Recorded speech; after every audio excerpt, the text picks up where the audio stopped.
Many folks that hand you their form of contract will tell you that they do not amend their contracts. Some contracts even say that on the face of the document.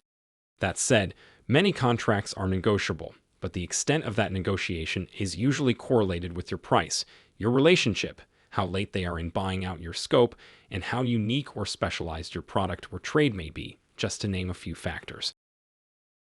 But when it comes to amending the contract, most folks prefer a separate addendum or document to that references the changes that are being made in the contract.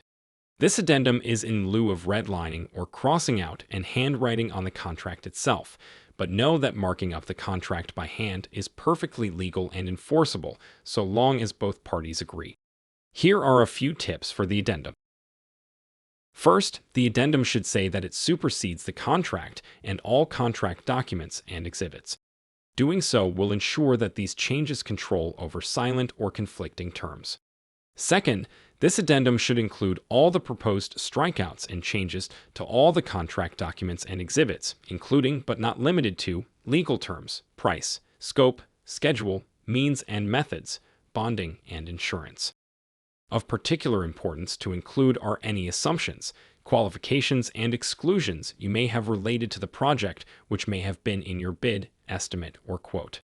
If you don't include them in the addendum, they may be considered excluded from the final contract.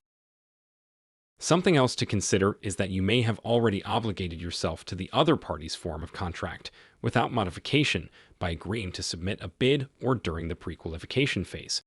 To know, you need to read and understand all of the terms and conditions you are agreeing to when you submit a bid or your pre-qualification form.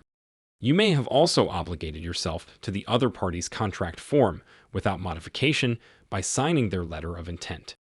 Again, you need to read all of the terms of the letter of intent. Don't expect all of your changes to be accepted, but you don't get what you don't ask for. We hope this helps you understand the construction contracting process a little better. If you have questions about your contract, send us an email or give us a call. And make sure to check out our other free tools and our weekly podcast.